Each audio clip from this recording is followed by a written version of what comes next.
Radio Recipe Show!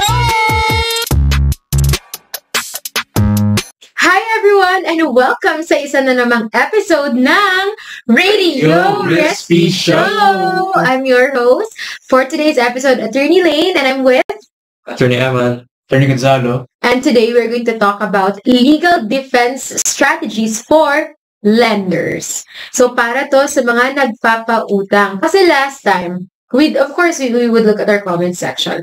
Tsaka marami naman talaga tayong topics about utang. But usually, it's for those na nag-uutang, diba? So right now, we're also going to talk about that. If nagpautang ka, you are not without recourse. Protektado pa rin po kayo naman ng batas. And we have here Attorney Eman and Attorney RJ because they have extensive experience sa field na ito. So, first question, Attorney Eman, ano ang unang hakbang na pwede mong gawin kung hindi na nagbabayad ng utang ang umutang sa'yo? Well, usually, yung ginagawa natin dyan is, we'll try to communicate with the debtor. Right. Tara natin kung kailan silang babayad, kailan, ano yung gusto nilang mangyari sa utang nila, considering na hindi naman tayo dapat aggressive. Because SEC guidelines and the Supreme Court, sinasabi naman nila, and the DOJ, pare-pareho naman yung advice nila to lenders na huwag tayo masyadong aggressive. Right. So, still try to communicate. So, yung nagiging problem lang if hindi na sila nagko-communicate sa atin or yung sa mga lenders. In that scenario, doon na papasok yung mga lawyers or if hindi man lawyer, yung legal department or yung management ng lender. We assume that this is online lending apps. Mag-send silang demand letter sa debtor nila or sa client nila. Usually, it's really a demand letter. Pag nagpo-formalize na sila. Yun talaga. If di na talaga kayo kinakausap, mag-demand letter na tayo. Yeah. Ikaw, Attorney Gonzalo, like, as an individual, example, ikaw, di ka naman corporation, di ka naman online lending app, nagpautang ka lang talaga kasi pamilya mo, kaibigan mo, tas nagulat ka, binlock ka na sa Facebook. Anong pwede mong gawin? Yeah, definitely. Ang sabi nga ni Attorney Eman, demand letter muna. Kasi wag muna tayo mag-file ng case agad sa court. Kasi paminsan, hinahanap ng court na madala ka pa ng demand letter. Bakit wala pa? Yeah. So, ang pinakaunang recourse natin, demand letter. Yeah. Ngayon, pag hindi pa rin sumagot, no, or hindi ka pa rin binayaran, tsaka ka na mag-consider filing a case in court. Yeah. So, we keep on saying demand letter, diba? What's the importance or implication of making a demand sa tao nagkakautang sa'yo? But, sobrang importante niya na mag-demand letter? Well, for the eyes of the law kasi, at least if nag-demand letter ka, you're going through the route of the legal proceeding or the legal industry, if you can call it, na sinasabi mo na this is your liability. Ito yung kailangan mong bayaran. And you have 10 or 15 days, usually, ganong time frame, to comply. Failure to comply, doon na nagkakaroon ng presumption na hindi mo na talaga pabayaran. Right. Kasi pinibigyan ka ng notice. So that can be used against you as well. So parang due process rin pala siya, no? Parang ito yung utang mo, binibigyan kita ng opportunity magbayad. And pag-arise ng demand, kasi, correct me if I'm wrong, but in order for you to file a case sa nagkautang sa'yo, they should be in default, right? So, in order for that default or that delay to arise, kailangan may demand. So, that's why it's really important na mag-demand tayo also, like legally. Tsaka dun din tatakbo yung interest. Dun tatakbo din yung interest. Oo nga.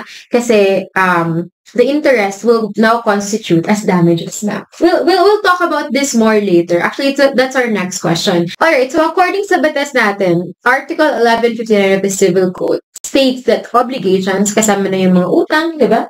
Contracts, they have the force of law between the contracting parties and kailangan nilang ma-comply in good faith.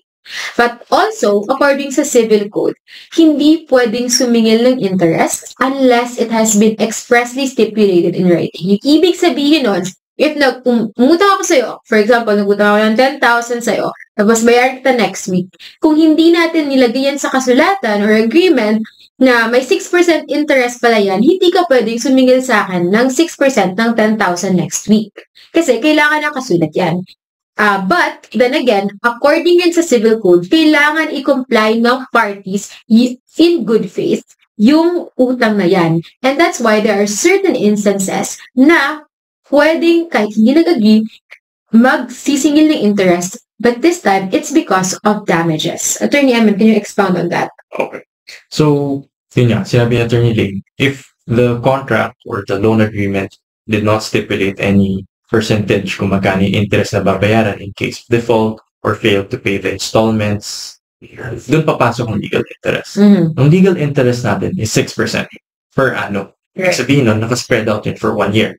So per month, roughly 0.05.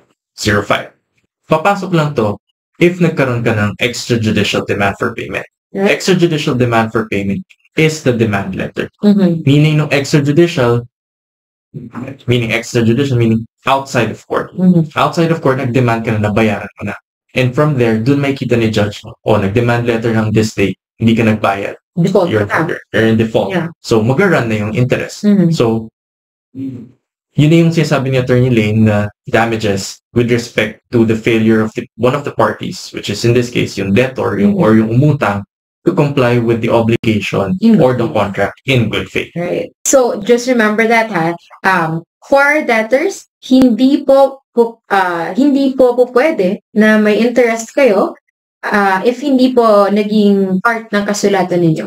So, when your loan becomes due, hindi pwede arbitrary, tama? Na magsabi lang yung creditor na, okay, may interest to.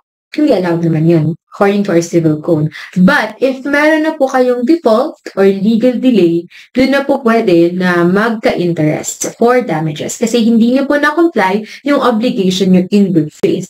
Pero, intindihin naman natin yung ibig sabihin ng delay. Kasi, hindi lahat ng delay is legal delay or default, right? So, for example, Attorney Gonzalo, umutang ako sa'yo ng 10,000 pesos. So, sabi ko, babayaran kita next week. Pagdating ng next week, na due dates na dapat, hindi pa rin kita nabayaran. Matik ba? Delay in default na ako?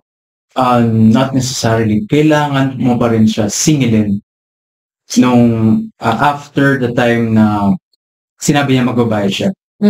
Yeah. Doon na papasok yung legal delay. Yeah, right. So, basically, if next week, hindi pa rin ako nakabayad at saka due date ko na, may delay naman talaga. May delay yung payment. Yeah. But, is it legal delay? Hindi ba po? Hindi ka pa default. That's why, sobrang importante, if creditor po kayo, sobrang importante na mag-demand kayo, na mag-formal demand kayo. Kasi kahit due date na po niyan, unless siguro stipulated siya sa contract niya, no need for demand, ganyan. Ayan, baka pwede yan. May clients na kami ganun yung ginagawa. Contract na no? Yeah. No need for demands. Dapat bayaran mo. But if wala po, especially if wala kayong kasulatan, kailangan nyo po talagang sumingil. Kailangan nyo mag-demand, mag-formal demand in order for that default to arise. Kasi without that, wala, informal delay. Hindi pa siya legal delay. So yun, sana na-clarify po tayo kung bakit sobrang importante ng formal demand or demand letter. Attorney, speaking still of demand letter, para maintindihan ng lenders talaga natin or creditors natin ngayon, okay lang ba na yung demand natin hindi naka-letter? I assume verbal. Yeah, demand. Right. Like for example, tumawag ako, oy, due date mo na, bayaran mo na, please. Is that okay? Well, for the legal standpoint, how will you prove na tinawagan mo yung, yung debtor? So, mahirap din yun. For evidentiary purposes. We're not saying na hindi pwede yung verbal demand. Yeah. Pwede siya, but to prove it, dun lang tayo mahihirapan.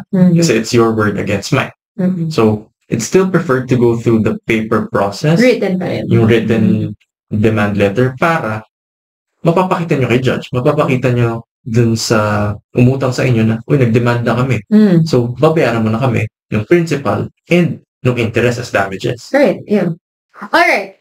Okay, thank you, Attorney Eman. Thank you, Attorney RJ. Okay, let's move on. So, ayun na nga. For example, nag-demand letter na nga tayo, na-receive naman na tsaka yun na, kung magpa-receive kayo ng demand letter, kumuha kayo ng proof na na-receive nga talaga. Like, may receiving copy, or ipa-acknowledge ninyo, or paano ba? Like, LBC, ganyan, courier. Basta lang may proof na na-receive ng opposing party. Yeah. So, paano yun, attorney RJ? Okay, nag-demand letter na tayo. Tapos, nagbigay na tayo ng deadline, nabayaran dito. Hindi pa yun siya nagbayad.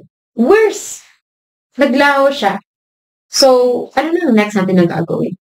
Well, that would depend on the amount ng inutang niya. Usually, ang recommend namin sa clients, pag less than 1 million, small claims court. Doon sa small claims court, hindi nyo kailangan ng abogado. Papakita nyo lang doon yung mga resibo or any sort of proof na nag-lend ka nga ng money and hindi niya nababayaran. So, mas mabilis po yun sa usual court. Ngayon, pag above 1 million, doon na tayo papasok sa collection for sum of money. Doon na tayo sa MTC o RTC. Yun, mas matagal na process. Pero yun nga, depende pa rin sa amount of money. Siya, kailangan mo na ng abogado. Kailangan mo na ng abogado. Ayun, so, if it's below 1 million, at least medyo, actually, nag-increase na nga yung attorney, di ba? Because I think last time, there was a time na parang 300,000 ng yung small claims. So, ayun, at least it increased already, di ba? Going naman with the, with the times. Attorney Eman, ano ba yung rule ng barangay conciliation or barangay mediation, if any, sa singilan ng utang na to? Can the lenders actually come to them for help or assistance? Okay. So yung mga barangay kasi, binigyan sila ng power ng batas natin or local government code na magkaroon ng part sa judicial process natin. Because if same barangay or different barangays but they agreed na doon sa specific barangay sila magkikita and isi-settle nila yung matter, pwede naman. They can go to the barangay para magkaroon sila ng settlement agreement. Para at least yung settlement agreement na yun, it's under the authority and supervision of the barangay captain and the lots. So parang sa ganun, sa eyes of the law, valid siya. And it can also be executed. And if in failure to execute the judgment, meaning hindi nagbayad, hindi nag-comply, pwede ka punta sa korte. So, bilis yun. Right. Compared sa pumunta sa barangay, hindi kayo nag-settle, tapos pumunta ka sa court, mas natagal ka sa court. Pero kung sa barangay, 2 or 3 meetings, in 1 month, patatapos nyo na. Then execute mo na lang if fail. At saka anyway, kung pumunta ka sa court, malamang mediation pa rin naman yan eh. Yun na nga. Diba? So, lahat naman ng process sa court natin, lalo ng civil cases, laging nagsisettle. Or laging may chance to mediate. Okay guys, that's very important, no? Especially if it's utang. Kasi we're talking about utang lang talaga, don't get us wrong. Kasi iba na if may estafa, may fraud, iba na yun. But if there's purely utang, di ba, like, I don't know, business, family, kung ano man yan, online, ganyan, usually talaga, napupunta pa rin sa settlement. Settlement pa rin talaga. Attorney, paano naman kasi talaga? Kasi there really are other people that they can pay. Kung talaga silang pera, kahit anong maggawin mo, talaga silang cash flow, they're not liquid at all. So, pwede bang kunin ang mga gamit or properties nila as kabayaran sa utang? Well, not necessarily kunin, pero pwede sila definitely mag-agree. Yeah, settlement pa rin. Settlement pa rin. Kamari, 20,000. Pwede sabihin ni debtor na isang baka na lang bibigay sa'yo for the 20,000. Pwede naman yun. Pero pag nasa court case na or may kaso na, meron tayo tinatawag na writ of attachment. Dun sa writ of attachment, i-attach yung property ng debtor para ma-satisfy yung judgment award ng court. Yeah. So, kunwari, nanalo ka as a creditor, mag-file ka ng writ of execution, and then yung writ of execution ibibigay sa sheriff, then yung sheriff ililiquidate yung attached property. Parang yung auction. Auction off ganun. So, pwede ito kotse, lupa, bahay, ganun. Pero again, sa writ of attachment, kailangan may case. Hindi mo ma-avail yun ng walang case. Right. At if you're the creditor, you can't also just say, na yung kotse mo. Na yung you can't say that. Siguro, if mag-agree si debtor sa'yo, pwede, para, for the sake na di na kayo mag-korte, di ba? Pwede. But you cannot arbitrarily say that. Hindi pwede mo talaga gawin yun. What if, Attorney Eman, what if naman, hindi pa tapos yung case, di ba? Like, you want to file a case or you just file a case, but you have this fear na parang your debtor, pwede niyang itago yung properties niya or ilipat yung mga pera niya. So, after this, it would appear as if wala siyang property or pera. Anong pwede mong gawin doon? Well, number one, if we're talking about real properties, ito yung mga titled properties, may titulo talaga kayo. Adverse claim yan. Mag-ano yung lenders or yung mga creditors, mag-file sila sa Registry of Deeds ng adverse claim over the property. Right. At least yung adverse claim na yun, may kita sa likod ng title na may nag-claim dun sa title. So, hindi niyo pwede ibenta yun. Kasi sino bibili ng lupa na may nakalagay dun na annotation, adverse claim. Right. Hindi na siya clean. Exactly. So, if hindi siya clean, magtataka yung buyer, hindi ko na ito bibili kasi may gustong kumuha ng property mo unless natanggalin. Right. So, nagiging hassle yun on the part of the debtors na ibenta yung mga lupa. Or, if personal property, magdedepende rin kung anong personal property. Kasi not all personal properties have titles, except vehicles.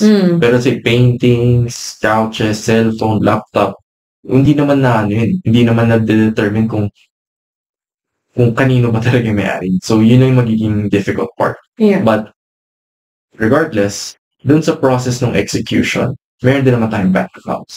And the bank accounts or the courts can be attached. Can be garnished. Yeah. Para makita kung may laman ba yung bank account na to. And from there, pwede rin kunin na lang yun compared to dun sa lupa. You're right, diba? And to Attorney RJ's point nga, Attorney Gonzalez's point is, you can file a writ of preliminary attachment naman talaga. So, that, yun yung sa bangko mo, yung ganyan, it can be used as security. So, it's a little bit complicated, diba? Parang, I know, don't get overwhelmed. It's your lawyer's job. If you ever reach that, it's your lawyer's job. It's very technical. It's very daming legal jargons dun. But yeah, it is your lawyer's job. If ever umabot nga. But usually, kung kayang isettle, kami talaga, we really do advise that if kaya talagang isettle, if wala namang fraud or ganyan, settle talaga, diba? Kasi doon na naman tayo babalik. Doon na naman. Whatever happens, doon naman talaga tayo babalik. Tsaka lagi naman tinatanong kung court, nakapag-settle na ba kayo? Right, exactly. So, paano naman kung nag-declare, or for example, yung umutang sa'yo, we haven't discussed this, what if yung umutang sa'yo is actually a corporation or a business? Ganyan, no?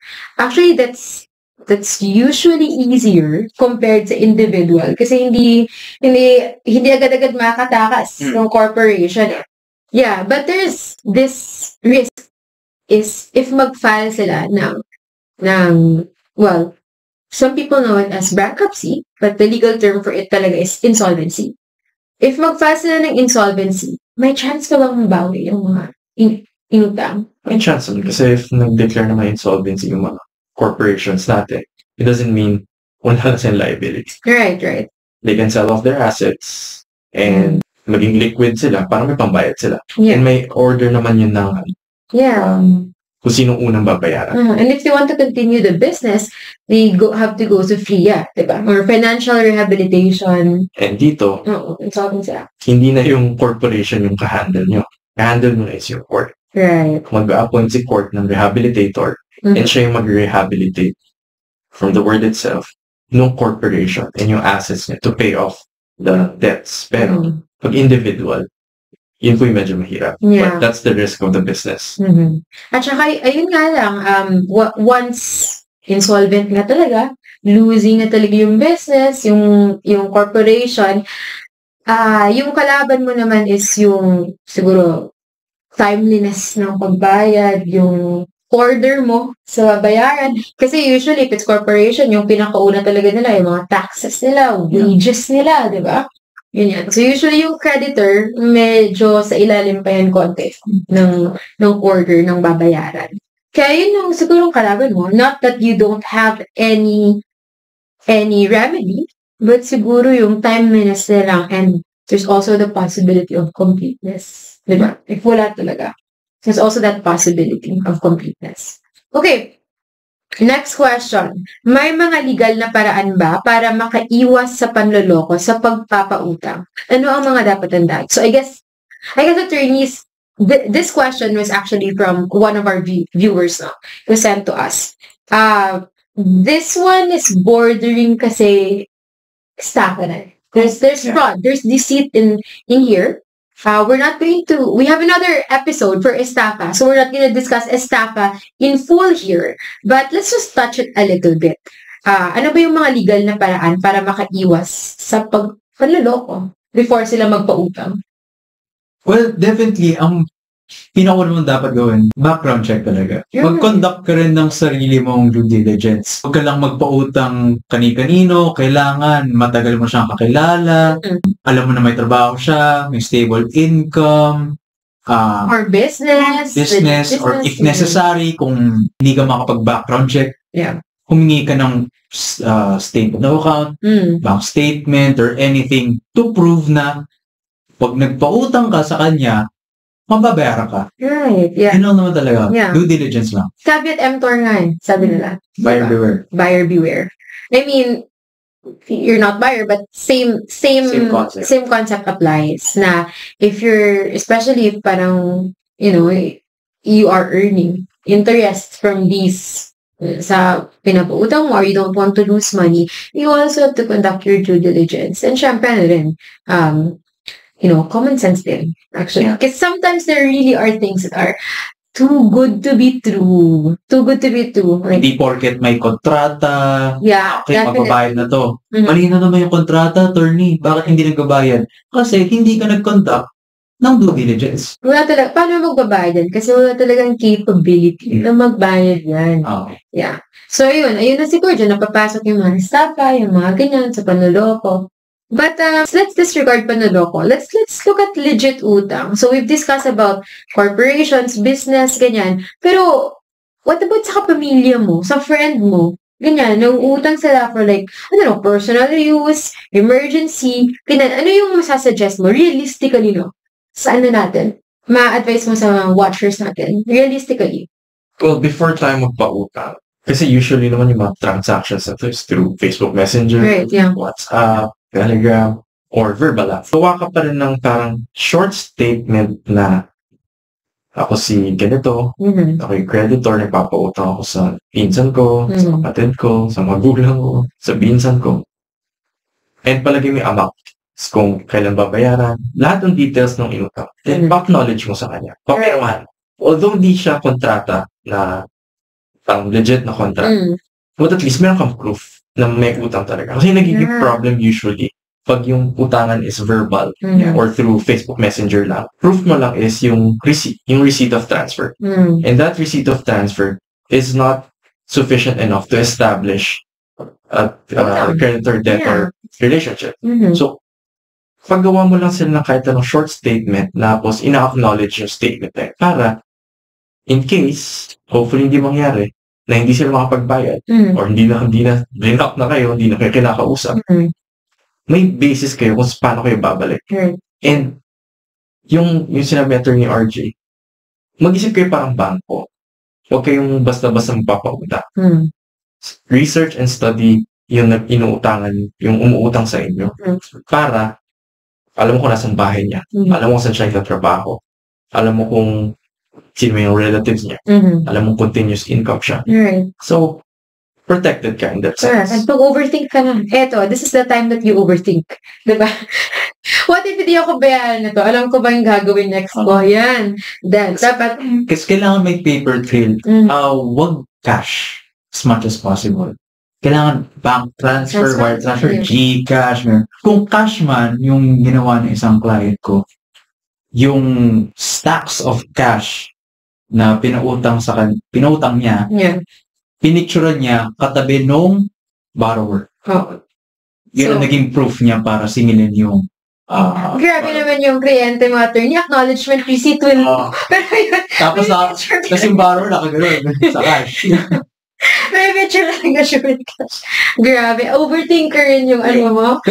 Diligence. Yeah, effective. Ako, I've seen a lot of clients that, I feel badly for that. Kasi some people, like, nagpapautang sila ng malaking halaga because they get interest from it, they like that. But meron akong mga clients that Magpautang sila out of goodwill talaga. You know, and it's sad because years of friendship, relationships broken down, and sometimes, you know, I'm not saying na like this is such a small amount, because for others it may be significant, but you've seen years and years of friendship getting broken down over 5,000 pesos. Diba? Wala na. Siraan na ng pangalan sa Facebook over that. And it really, you know, it's not a business. It's personal for some people. Hindi sila binayaran. They really feel personal about it. Ako, personally also, my principle right now, as someone who's also gone through that, diba? Yun ang papautang na hindi ko, na I will feel bad about it. Example, a friend, kilala ko, mag-utang sa akin. They would say, hey, Lane, you know, utang ako ng 5,000. Gaganan sila. Mas sakat pa yung 5,000 sa akin eh.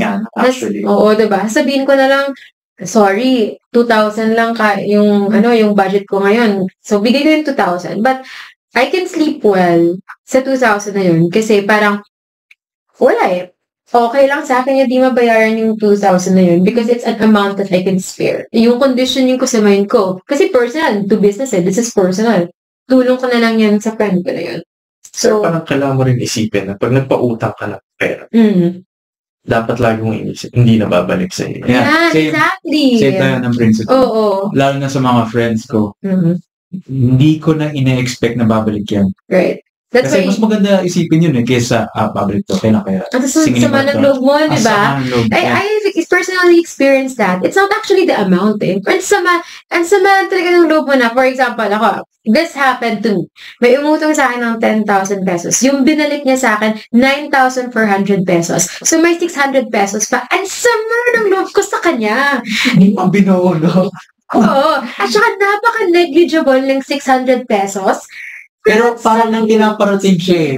Sa 600 na kulang eh, parang may pinaparating siya. Oo, parang, wala ba talaga itong respeto sa akin? Wala itong pagbavalue sa friendship namin. And sama. So, sometimes, like, yung utang na yan, it slights you personally eh. So, ayun, tama. I agree with these two gentlemen right here. Yung mindset ko, if it's a personal utang, baka di na babalik yun. So, I don't give something that I cannot, I will look for. Yung sobrang laki. Okay. So, attorneys, last questions. Ano yung gusto nyong statute law na i-highlight talaga sa mga viewers natin that we may have missed? Well, definitely, yung sa, kunwari, maniningil na kayo ng utang. Huwag nyo namang i-threaten. No? Huwag nyo i-threaten, mag-post kayo sa Facebook na itong si Juan de la Cruz hindi nagabayad ng utang sa akin, blah, blah. Pwede kayong makasuhan ng cyber libel. Even if true, totoo nga yung pinost nyo na nangutang nga sa inyo si Juan de la Cruz tapos hindi siya nagabayad, hindi nyo pa rin pwede yun i-post publicly. Especially if gusto mo ipahiya. Yes. Right. Pinapahiya nyo na eh. So, as much as possible, handle it internally or privately. Yun nga, sinabi namin, padala nyo ng demand letter. Yeah. Para okay. Yeah. At saka kasi Attorney RJ, yung utang na to, wala ka siya nakukulong eh. Kasi unless there's fraud, diba? Kasi this is a civil matter. But, yung cyber libel, crime yun. Crime yun. So, protect yourself, lenders also. Diba? Do it the right way. Do it the legal way. Ikaw, Attorney. Well, also to back on what Attorney RJ said, yung unfair collection practices. Yun. Maraming may clients na nagsusumbong na maraming nanghaharas, may nang-threaten na collection agencies.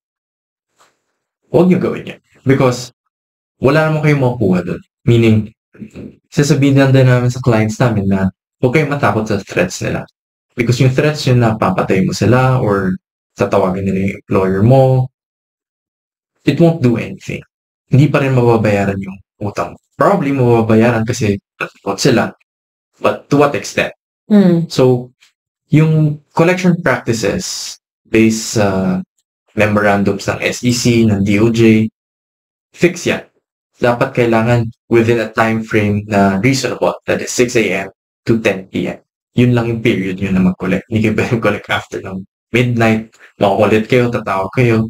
So, yun yung mga kalatandaan din ng ating mga lenders na hindi dapat unreasonable yung pag-collect natin. Kasi baka kayo pa yung mareklamo doon. Exactly. Yun din po yung magiging concern natin and most probably, mawalan pa kayo ng lisensya. Ayun. So, yun.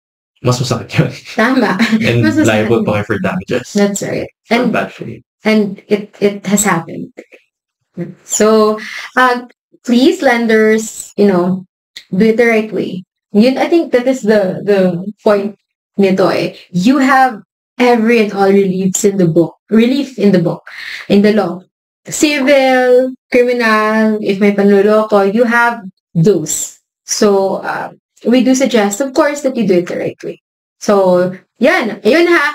Pero wala nang comments sa TikTok namin at saka sa videos namin na puro na lang for sa mga nangugutang yung videos natin. Of course, lenders, you always have your relief. And at the end of it, yun nga, you will always have them, and especially if you do it the right way.